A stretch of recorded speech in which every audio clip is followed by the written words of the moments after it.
se passe-t-il dans notre assiette? Famine dans certaines parties du monde, obésité, malbouffe et gaspillage alimentaire dans d'autres. Et qu'en sera-t-il demain, en 2050, lorsque nous serons 9 milliards sur la Terre?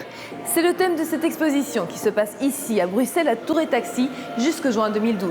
C'est aussi l'occasion pour Europarl TV de discuter alimentation avec un eurodéputé. Alors, à table?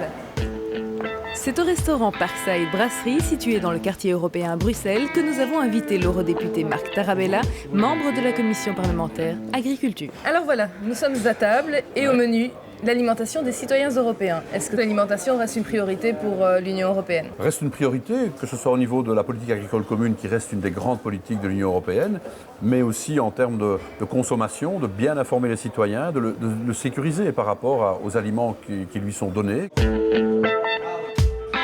Nos entrées sont à table. Moi, je vous propose en entrée la question de la quantité de l'alimentation, avec tout de suite un premier clip que je vous montre. D'accord, volontiers.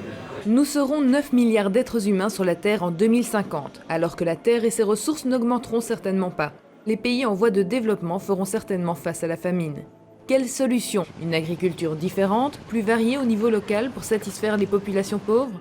Entre-temps, dans les pays les plus développés, chaque année, près de 179 kilos de nourriture sont jetés par personne. Donc voilà, si on pouvait définir 3 axes pour qu'il y ait assez à manger pour tout le monde, pour les 9 milliards de personnes en 2050. Diminuer le gaspillage là où on croule sous les denrées alimentaires. C'est anormal. 2, privilégier l'agriculture comme politique partout dans le monde et pas le commerce international. Le commerce international ne doit plus être une priorité, surtout pour les denrées alimentaires. Une agriculture plus locale alors? Agriculture plus locale. Et évidemment, en termes de consommation, un axe, c'est de faire en sorte que les citoyens prennent conscience qu'ils font consommer plus localement. Peut-être mieux faire vivre le producteur qui est à côté de chez soi. Aujourd'hui, la distribution vit bien, l'industrie agroalimentaire vit bien, et ce sont les producteurs qui trinquent. Il faut aider les producteurs à pouvoir vivre de leur métier. Merci, bon appétit. Bon appétit. Je voudrais passer au plat principal de nos thématiques, à savoir la qualité de ce qu'il y a dans l'assiette des Européens. Je vous montre le clip. Volontiers. Près d'un Britannique sur 4 est obèse. Une personne sur 5 l'est en Irlande, à Malte et au Luxembourg. La qualité de notre alimentation est-elle en cause? Sait-on exactement ce qui se trouve dans nos assiettes?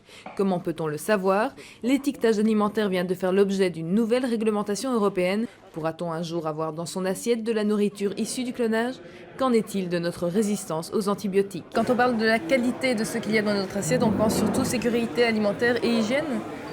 Oui, et je pense qu'en Europe, on peut s'enorgueillir d'avoir un système, notamment de traçabilité, notamment pour la viande, mais pas uniquement. Et je pense qu'on a une sécurité dans notre assiette qui est relativement importante, et un étiquetage des denrées alimentaires qui est relativement précis et qui permet d'avoir une bonne information. Alors il ne faut pas trop d'informations, sinon celle-ci est tuée, évidemment.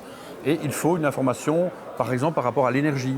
C'est combien de calories, tel plat, tel aliment préemballé, mais aussi des données sur les graisses, les sucres. Et tout ça, justement, fait l'objet d'une nouvelle réglementation. Oui, qui est en progrès, notamment l'étiquetage, en tout cas, ce sera plus lisible, les caractères seront plus lisibles, les calories seront évidemment mises en exergue. Au niveau de la qualité, on peut aussi parler du respect de l'environnement et du bien-être animal?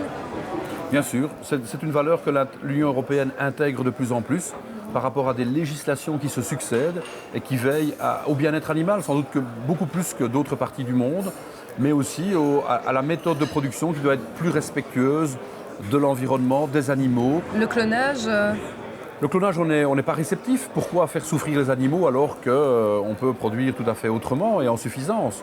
De même que les antibiotiques, il faut lutter contre les antibiotiques. Aujourd'hui, la moitié des antibiotiques produits en Europe servent à l'alimentation du bétail. Ça n'a pas de sens.